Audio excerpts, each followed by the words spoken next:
எல்லோருக்கும் வணக்கம் நண்பர்களே. செங்கை தேவ் ஃபிஷிங் உங்களை அன்போடு வரவேற்கிறோம். இன்றைக்கி பார்த்தீங்கன்னா ஞாயிற்றுக்கிழமை நண்பகலில் வந்திருக்கோம். நண்பர்களே, இந்த இடம் பார்த்தீங்கன்னா செங்கல்பட்டுலேருந்து 20 கிலோமீட்டர் தூரத்தில் இருக்குது. இந்த இடம் வந்து பாலாறு ஈசூர்ன்ற ஒரு இடத்துல இருக்குது. இந்த இடம் பார்த்தீங்கன்னா ஒரு தடுப்பணை. இந்த இடத்துல கொஞ்சம் மேலே வந்து பார்க்கலான்னு வந்தால் ஒரு நூற்றுக்கணக்கான வாத்துக்கள் வந்து இந்த இடத்துல மேய்ஞ்சிக்கிட்டு இருந்தது. ஸோ நல்லா தண்ணியில் அதுங்க ஆட்டம் போட்டுக்கிட்டு நீந்திக்கிட்டு பார்க்கவே அருமையாக இருந்தது. ஸோ இந்த இயற்கை அழகை வந்து ரசிச்சுக்கிட்டோம். கொஞ்ச நேரம் இந்த பறவைகள் வாத்தெல்லாம் ஆற்றுல கொஞ்சம் விளையாடிக்கிட்டு இருந்ததை பார்த்துட்டு ஸோ அடுத்தது நாங்கள் தூண்டில் போட கிளம்பியாச்சு. இன்றைக்கி பார்த்திங்கன்னா மொத்தமாகவே ஒரு 6 பால் செட் எடுத்துகிட்டு வந்திருக்கோம். இன்றைக்கி தூண்டில், அதாவது ராடு வச்சு தூண்டில் போடாமல் பால் செட் மூலயமா தான் இன்றைக்கி மீன் பிடிக்கிறதுக்கு ட்ரை பண்ண போகிறோம். உதவிக்கு நண்பர் வந்திருக்காரு. அவரும் இந்த ஊரை சேர்ந்தவர் தான். வருவதற்கு முன்பாக அவர்கிட்ட நான் கால் பண்ணிவிட்டு வந்தேன்.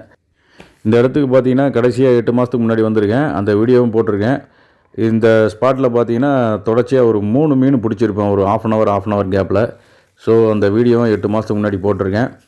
நல்ல ஒரு சைஸில் ஒரு 3 மீன் கிடச்சிது. அப்போ பார்த்தீங்கன்னா எல்லாமே 3 கிலோ 2 கிலோ சைஸில் பெரிய பெரிய மீனாக கிடச்சிது. அதுக்கப்புறமா இப்போ தான் இந்த ஸ்பாட்டுக்கு நாங்கள் வந்திருக்கிறோம். இந்த இடம் பார்த்திங்கன்னா சண்டே டைமில், வீக்கெண்டில் பார்த்திங்கன்னா அதிகம் பேர் வந்து போகக்கூடிய இடம். நிறைய பேர் வந்து சுற்றி பார்க்க வருவாங்க. இந்த டேமுக்கு கீழே பார்த்திங்கன்னா குளிப்பாங்க, பால் செட் போட்டும் மீன் பிடிப்பாங்க, விசிறி வலை போட்டும் மீன் பிடிப்பாங்க. அப்புறம் பார்த்திங்கன்னா பரிசல் இருக்கும், படகு மாதிரி ரவுண்டாக தட்டு மாதிரி இருக்கும். அதில் ஏறி வலையெல்லாம் போட்டு மீன் பிடிப்பாங்க. ஸோ பார்க்கவே அருமையாக இருக்கும். அடுத்த பால் செட் போட்டு முடிக்கிறதுக்குள்ளேயே பார்த்தீங்கன்னா லைட்டாக சுற்ற ஆரம்பிச்சிது ஒரு பால் செட்டு. அதை எடுத்து பார்த்தீங்கன்னா ஒரு சின்ன சைஸில் ஒரு கட்லா மீன் குட்டி கிடச்சிருக்கு. ஸோ இதில் பார்த்தீங்கன்னா சின்ன சின்ன கண்டை மீன்கள்லாம் இருக்கும். பொதுவாக பார்த்தீங்கன்னா ஆறு ஏரியில் வளரக்கூடிய கண்டை மீன்களை வந்து பார்த்திங்கன்னா நிறைய வகைகள் இருக்குது. அதில் பார்த்திங்கன்னா ரோகு என்ற ஒரு இனம் ஒன்று இருக்குது. அது பார்த்திங்கன்னா 2லேருந்து ஒரு 6-7 கிலோ சைஸில் வளரும். அதுக்கு மேலேயும் வளரும். அடுத்தது பார்த்திங்கன்னா கட்லா என்ற ஒரு அதுவும் கண்டை வகையை சேர்ந்த ஒரு மீன் தான். அதுவும் பார்த்திங்கன்னா 10 கிலோலேருந்து 20-25 கிலோ சைஸில் வரைக்கும் வளரக்கூடியது. அடுத்தது பார்த்திங்கன்னா ஓரளவு மினிமம் வளரக்கூடிய கண்டை மீன்கள் இருக்குது. அதெல்லாம் பார்த்திங்கன்னா ஜிலேபி அப்படின்னு சொல்லுவாங்க, ஜிலேபி கண்டை. இப்போ கிடைச்ச மீன் பார்த்திங்கன்னா கட்லா அப்படின்னு சொல்லுவாங்க. கட்லா மீனோட சின்ன சைஸ் அது. இது வளர்ந்துச்சுன்னா பார்த்திங்கன்னா வாய் கொஞ்சம் அகலமாக இருக்கும். உடல் பார்த்திங்கன்னா அகலமான சைஸில் அதிகபட்சம் 20-25 கிலோ சைஸில் வளரும். இப்போ நம்ம தூண்டில் மாட்டினது அதில் குட்டி சைஸு, குட்டி மீன் அது. இந்த மீன் பார்த்திங்கன்னா இந்த மீன் பேர் வந்து செத்தகண்டை அப்படின்வாங்க. எதனாலன்னா இப்போ பாருங்கள், இதை எடுத்துக்கிட்டு வரேன். இப்போ தான் தூண்டிலில் மாட்டி இழுத்துக்கிட்டு வரேன். ஒரு அசைவும் இருக்காது. அதை எடுத்துக்கிட்டு போய் கீழே போட்டாலும் அப்படியே செத்தா மாதிரியே இருக்கும். ஸோ அதுக்கு செத்தகண்டைன்னு பேர் வச்சுருக்காங்க இந்த ஊரில்.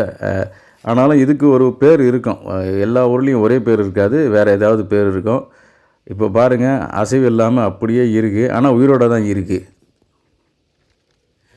இதுவே நீங்கள் ஒரு ஜிலேபி மீன் மாட்டிச்சின்னு பார்த்தீங்கன்னா துள்ளுன்னு துள்ளும், கையே கிழிச்சிடும், கையிலேயே நிற்காது, அந்த அளவுக்கு துள்ளிக்கிட்டு இருக்கும். அப்படியே பாருங்கள், அசைவில்லாமல் அப்படியே நிற்கிது. ஸோ இதனால் இந்த மீனோட பேர் வந்து செத்தகண்டைன்னு பேர் வச்சுருக்காங்க.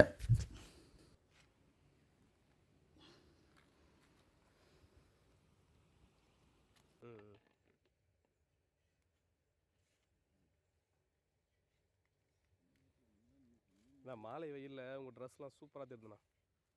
உண்மையாதான்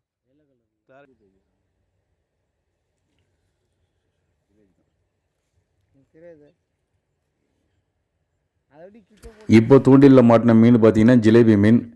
இதை பாருங்கள், தொட்டவொன்னே எப்படி துள்ளுதுன்னு. ஸோ அவ்வளோதான், இதை பிடிக்கவே முடியாது, அந்தளவுக்கு துள்ளும். அதை கொஞ்சம் பார்த்து தான் ஹேண்டில் பண்ணணும். ஏன்னா அதோட சைடில் இருக்கிற முள்கள் பார்த்திங்கன்னா அந்தளவுக்கு பயங்கர ஸ்ட்ராங்காக இருக்கும், கையை கிழிச்சிடும். நம்ம ஊரில் தமிழ்நாட்டில் பார்த்திங்கன்னா இந்த மீனை பார்த்திங்கன்னா ஜிலேபின்னு சொல்கிறாங்க. நீங்கள் நார்த் சைடு, கொஞ்சம் ஆந்திரா சைடு அதெல்லாம் தாண்டி போனீங்கன்னா இந்த மீனை பார்த்திங்கன்னா தலப்பியா அப்படின்னு சொல்கிறாங்க, தலப்பியா ஃபிஷ் அப்படின்றாங்க. இந்த ஸ்பாட்டில் பார்த்திங்கன்னா அதிகமான ரோகு மீன் நான் பிடிச்சிருக்கேன். ஆனால் இன்றைக்கி என்னவோ அந்த அளவுக்கு பெரிய மீன் இன்றைக்கி மேய்ச்சலில் வரலை.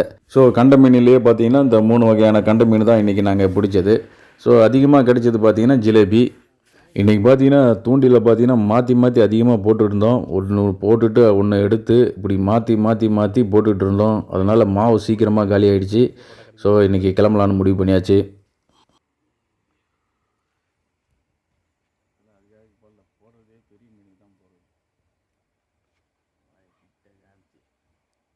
நண்பர்களே, மீண்டும் அடுத்த வீடியோவில் சந்திப்போம். தொடர்ச்சியாக இந்த வீடியோலாம் பார்த்துட்டு இருக்கீங்க, ஷேர் பண்ணுறீங்க, சப்ஸ்கிரைப் பண்ணுறீங்க. உங்களுக்கு நன்றியை தெரிவித்துக் கொள்கிறோம். அடுத்த முறை பார்த்தீங்கன்னா வேறு ஒரு ஸ்பாட் இருக்குது, அங்கே கூட்டிகிட்டு போகிறேன்னு நண்பர் சொல்லியிருக்காரு. மேலே விடுவாண்ணா மேலே ஸோ நண்பர்களே, தொடர்ச்சியாக பாருங்கள். உங்களுடைய ஆதரவுக்கு நன்றி. மீண்டும் சந்திப்போம். நன்றி, வணக்கம் நண்பர்களே.